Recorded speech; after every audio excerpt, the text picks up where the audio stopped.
IPK, CSI da aviação. E hoje é dia 23, é isso? 23 de março de 2026. E ontem, né, dia 22, foi um domingo, nós tivemos nos Estados Unidos uma colisão com uma aeronave CRJ-900 na manobra de pouso. Ele colide com um fire truck, seria um carro do bombeiro. Imagine só, a 190 km por hora aproximadamente. A aeronave tem todo o seu nariz destroçado, totalmente partido. Infelizmente, as pessoas a bordo sobreviveram, mas felizmente que as pessoas a bordo sobreviveram, mas infelizmente que piloto e copiloto morreram neste acidente. A gente vê aí que a cabine de passageiro, desculpa, hoje está difícil, a cabine da tripulação técnica foi totalmente destruída, né? Aqui a gente tem um vídeo. Na verdade, eu acabei de receber um vídeo da colisão propriamente dita, mas eu não tive a oportunidade de colocar aqui ainda, e nós vamos discutir esse assunto, lembrando que o Prof. Calazans, não Calazans, Aviation, no canal do Instagram, né, Calazans Aviation, não, Prof. Calazans, nós vamos amanhã à noite a ter um papo rápido sobre esse acidente, e ali a gente vai mostrar no meu canal o vídeo. Aqui já está rodando aí a mídia por completo. Tudo bem? Para mim, professor Calazans, sempre um grande prazer tê-los a bordo. Então, um avião colide carro de bombeiro durante o pouso. Lembrando, né, nós estamos aí praticamente não deu nem 24 horas do acidente, e hoje, segunda-feira, dia 23, há muita repercussão sobre o assunto, e a gente tem que ter muito cuidado o que fala, como fala. Hoje a gente pode se ater aos fatos, tem algumas informações desencontradas. Hoje eu vi uma informação lá do próprio Estados Unidos que havia 100 pessoas a bordo, outros falam que é menos, mas mesmo porque esses dados nada vai implicar naquilo que eu vou falar hoje, que eu vou falar das condições técnicas, tá? Mas nesse momento, né, onde o lado emocional muitas vezes supera o racional, a gente precisa ter muito cuidado com o que vai falar, e a veracidade das informações é uma pergunta que nós precisamos fazer, porque nem sempre, num curto espaço de tempo, a gente consegue ter informações precisas para que a gente possa aí dar um veredito, mesmo porque não tem condições de dar um veredito, chegar a alguma conclusão. O que nós vamos falar aqui, em termos gerais, o que é que pode ter acontecido. Então, o CRJ lembra que é uma aeronave aí muito interessante, até ela é uma concorrente aí do Embraer 175. Então, hoje nós estamos gravando dia 23, né? Mas na realidade foi ontem, hora local, 11 horas, né? 11 horas e 40 minutos, né, do dia 22. Nós estamos gravando hoje, dia 23, a repercussão maior é hoje, mas o acidente mesmo foi dia 22 por volta das 11 horas e 40, 30 minutos, hora local nos Estados Unidos, no aeroporto LaGuardia, fica lá em Nova York. Esse é o avião. Eu vi uma configuração hoje lá na internet dizendo aí que ele é feito aí, produzido, projetado para levar em torno de 80 pessoas. Essa informação que veio aí com 100 pessoas, informações que a gente precisa investigar com precisão. Contudo, a gente deixa bem claro que eu vou analisar aqui o aspecto técnico da operação. Uma outra coisa interessante, né, que repito, né, aqui vai um alerta muito importante para os peritos aeronáuticos. Essa aeronave, segundo informações, e precisa ser checado, era de propriedade da Jazz Aviation, mas operada em favor da Air Canada. Eu falo que isso é importante, eu não vou discutir isso aqui agora, mas lembrando que a perícia aeronáutica trabalha em várias frentes. Uma das frentes é trabalhar com responsabilidade civil. E aí eu preciso saber quem realmente era a operadora para nós tratarmos de indenização. Isso é muito importante, mas também não vai ser o nosso estudo aqui agora. Vou voltar mais para a área técnica, na área de tráfego aéreo. Mas fica aqui um alerta, tá? Uma mãozinha. Olha isso aqui, para quem quer ser perito, isto é importante. Qual a relação entre essas duas empresas? Quem era a operadora, né? Quem era a proprietária, quem era a exploradora. Isso faz uma diferença muito interessante para nós identificarmos realmente quem é ou quem era aí o responsável civilmente falando para fim de indenização. Também não vai ser o caso aqui, mas com certeza nos nossos cursos de perícia, perito aeronáutico, nós vamos conversar sobre isto aqui. Tá bom? Então, se trata de runway incursion. O que é runway incursion?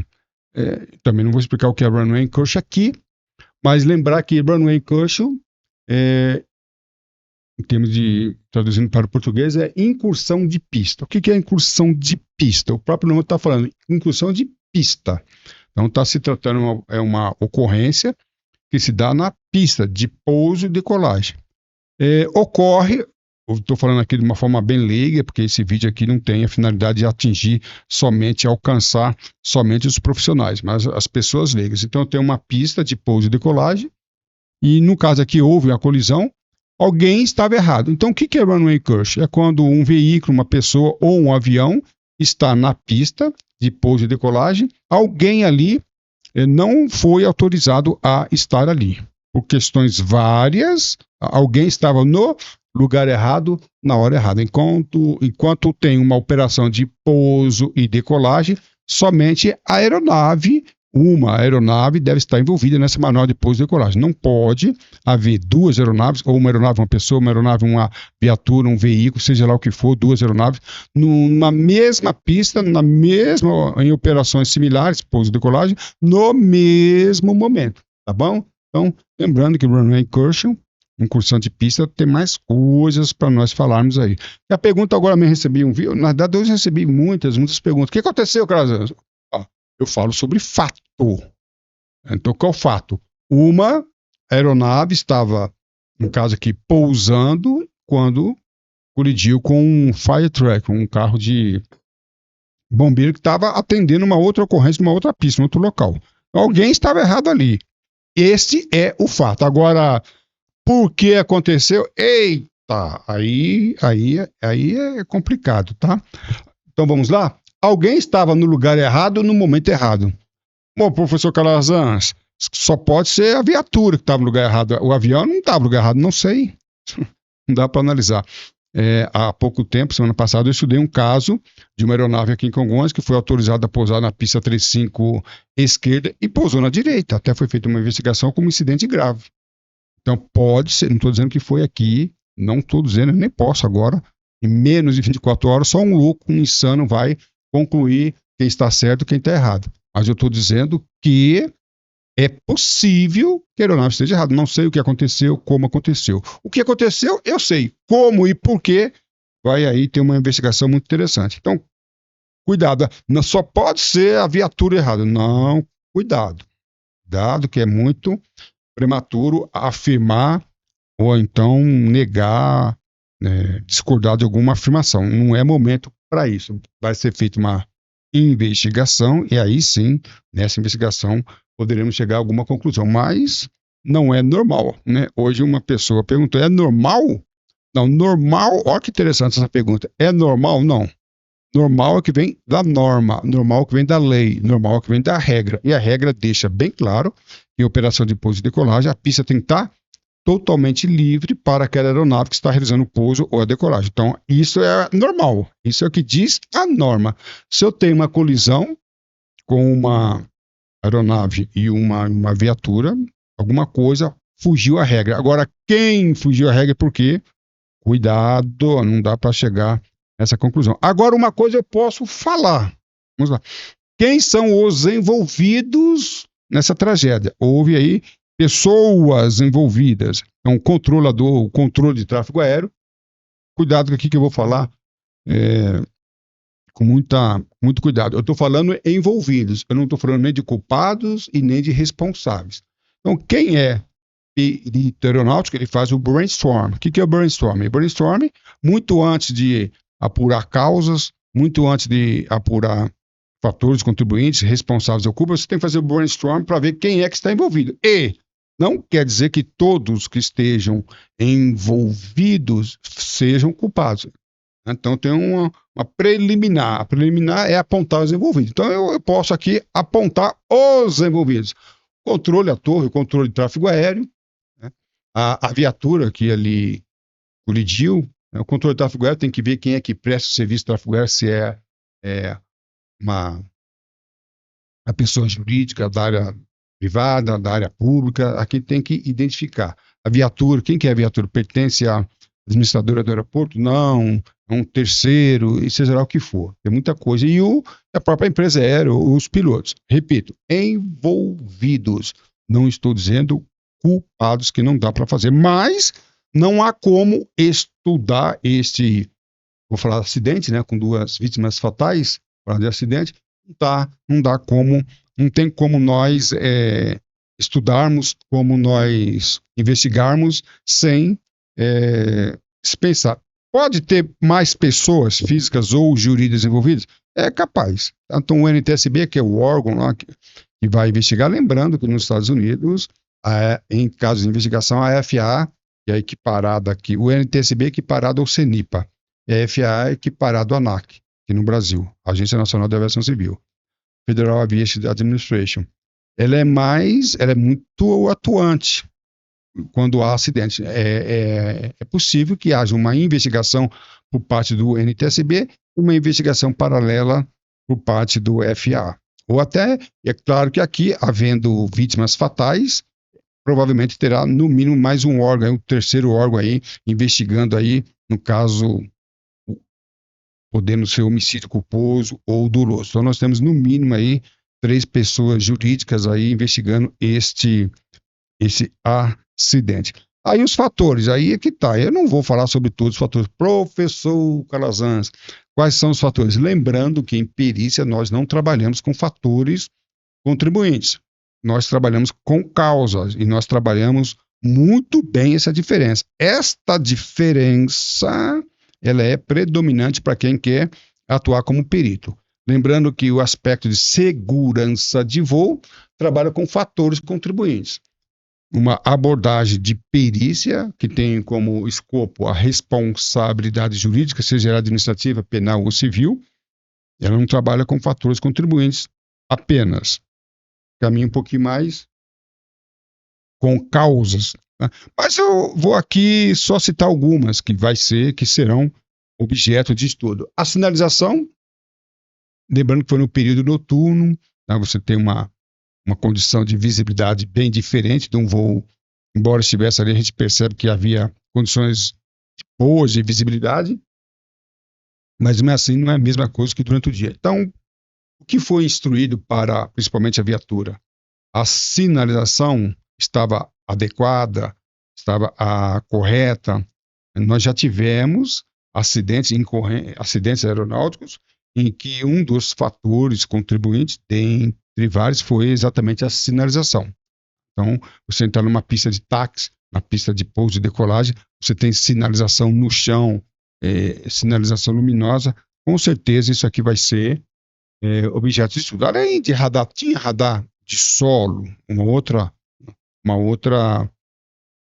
tópico. E a comunicação, para mim, quando eu falo de comunicação, eu estou falando de vários aspectos da comunicação, tá? Um deles é a fraseologia. Qual foi a fraseologia empregada para a aeronave? Qual foi a fraseologia utilizada entre os controladores e a viatura? Isso aqui vai ser essencial, tá bom? E nós temos uma grita internacional, uma grita que e isso precisa ver, isso aqui, nós estamos em 2026, agora eu acabei a gravação de vários episódios, de uma ocorrência no Brasil que já eu vou falar. Mas nessa ocorrência no Brasil ficou muito evidente, tanto no Brasil como no exterior, que deveria, né? Existe até um regulamento da OACI, em uma aeronave operando numa pista e viaturas operando na mesma pista deveriam falar no mesmo canal, numa mesma frequência. Então, existe até aquele brocádio, né? Uma pista, uma frequência. Então, se a aeronave está em manobra de pouso e decolagem e tem uma viatura prestes a entrar ou sair da pista, tanto a viatura como a aeronave deveriam, né, estar na mesma frequência, o que normalmente não acontece.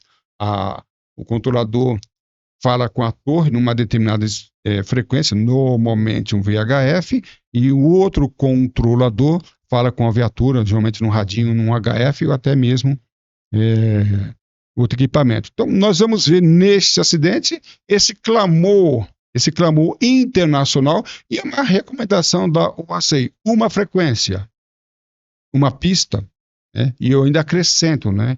Mas não vou entrar em detalhes aqui no meu documentário que eu vou indicar aqui, vocês vão ver isso. Eu acrescento, uma pista, uma frequência, um idioma, que não adianta você ter um piloto no Brasil, piloto falando inglês, decolando ou pousando, e uma viatura falando em português. Eles não vão se comunicar. Uma pista, uma frequência, um idioma é para que todos estejam dentro do mesmo contexto e fica aí apurada a consciência situacional.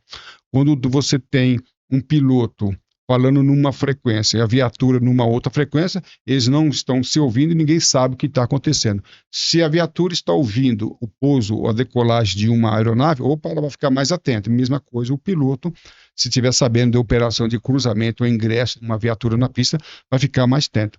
Não só o que diz, né? Assista esse documentário que eu faço sobre o Galeão, vocês vão ficar muito interessante. Não apenas o que você se comunica, mas como se comunica. Vale a pena ver isso aí. Tá bom? E a responsabilidade jurídica? Nós tivemos aí 2 mortes. Se houve 2 mortes, isso pode caminhar para uma responsabilização penal.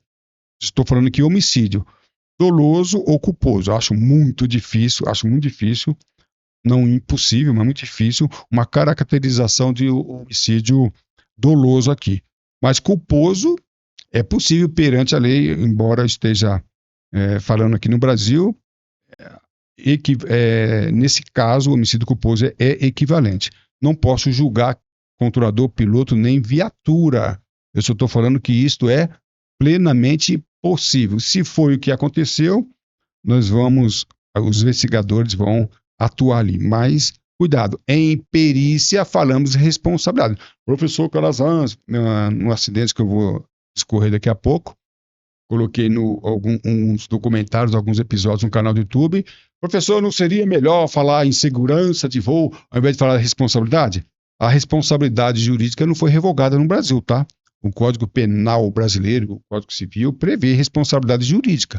Então, no Código Penal, o anexo 13, a Convenção de Chicago, esses documentos, essas leis não revogaram o Código Penal brasileiro e nem revogaram o Código Penal, o Código de Processo Penal brasileiro.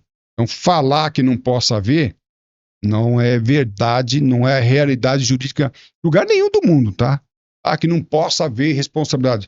Lugar nenhum no mundo tem isso. Existem 2 investigações, a investigação técnica, que no Brasil é feita pelo CENIPA, nos Estados Unidos, por exemplo, tem NTSB.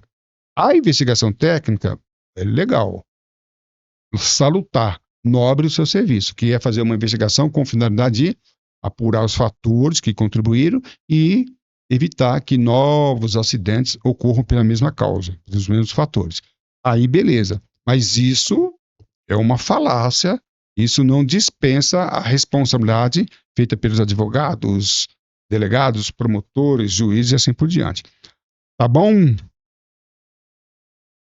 Para que você entenda, eu faço um convite aqui, inclusive eu vou deixar na descrição desse vídeo essa ocorrência. Essa ocorrência, cara, não foi isso aqui é apenas uma imagem do que ocorreu no Rio de Janeiro. Eu fiz um documentário, acho que está com 10 episódios rápidos, para você entender o que aconteceu nos Estados Unidos. Claro que para entender mesmo o que aconteceu, a gente vai ter que esperar a investigação, o relatório final. Mas para que você tenha uma boa ideia do que vai ser a linha de investigação, nós já tivemos no Brasil, dia 12 de fevereiro de 2025, nós tivemos no Brasil uma ocorrência considerada pelo CENIPA como incidente grave, quando na decolagem, um pouco diferente, na decolagem, um avião da empresa aérea brasileira, um Boeing 737-800 MAX, colidiu com uma viatura.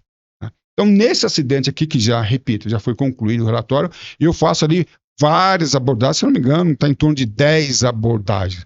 Está aberto está na Academia de Peritos, mas eu também disponibilizei gratuitamente no meu canal do YouTube. Aí sim, neste acidente, eu faço ali várias colocações, observações técnicas e com certeza, ainda que o desfecho seja diferente, a linha de investigação das autoridades americanas será a mesma do que a das autoridades brasileiras. Eu não tenho a menor dúvida disso. Então, assista aos episódios e você vai ter ali uma noção do que vai acontecer. O desfecho diferente, que no Brasil não houve mortes, e foi, eu cito lá que foi quase o quarto maior acidente, porque a viatura, claro que isso aqui não foi essa aeronave, foi um Boeing, mas a viatura bateu quase aqui, bateu aqui próximo à raiz da asa, e lembrando que a raiz da asa do Boeing é o tanque de combustível. Conversei com um mecânico muito experiente na aviação comercial, e falou, Calazans, poderia sim ter rompido a asa e teríamos um incêndio. Lembrando que a freagem foi tão grande, né, o ato do freio, do piloto frear, foi tão grande que aqueceu o trem de pouso e os bombeiros precisaram fazer ali um resfriamento. Se houvesse uma colisão resultando na quebra ali da raiz da asa, poderia provocar um acidente com mortos, era possível, mas graças a Deus, na ocorrência do Brasil, não houve vítimas fatais. Tá bom? Então nós estamos acabando o nosso bate-papo aqui, lembrando que o professor Calazans não tem por finalidade concluir nada e nem dá, e aquele que concluir e apontar culpados responsáveis, é um insano. Quem culpa ou quem isenta. Não é momento de isentar ninguém. Eu considero a mesma loucura. Quem responsabiliza e quem isenta. Outro dia eu estava comentando com um internauta aí, não sei de onde ele tirou um determinado acidente, e estava asseverando, não, tenho certeza que é isso.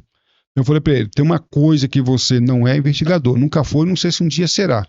Mas quem assevera 24 horas ou momentos depois do acidente, assevera ou quer sustentar uma argumentação isentando o culpando, ele bebeu gasolina de avião e está precisando tomar Gadernal. Tá bom? Eu faço o convite para que você conheça a Academia Brasileira de Peritos Aeronáuticos. Na academia você vai ter acesso a muitas investigações, a vários cursos e a vários módulos. Um dos módulos chama CSI da Aviação. E no CSI da Aviação, nós fazemos investigação, não. Nós comentamos um acidente com apelo, uma abordagem de perícia aeronáutica, uma investigação dentro da perícia aeronáutica que é diferente da investigação comum. Então fica aí o convite, e aqui nós temos curso de perito aeronáutico e muita coisa.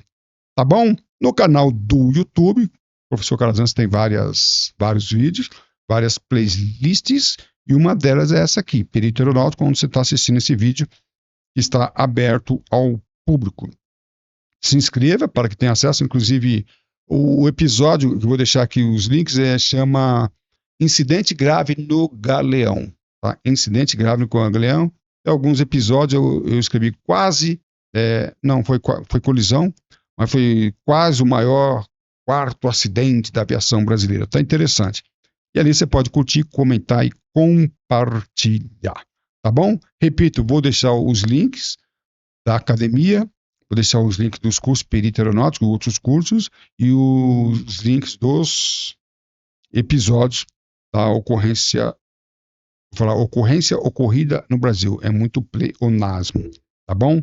Então, mas você pode ir lá assistir. A sua atitude define a sua altitude. Foi alto, estudo com o professor Calazans. Para mim, sempre Um grande prazer tê-los a bordo. Um abraço, tudo de bom.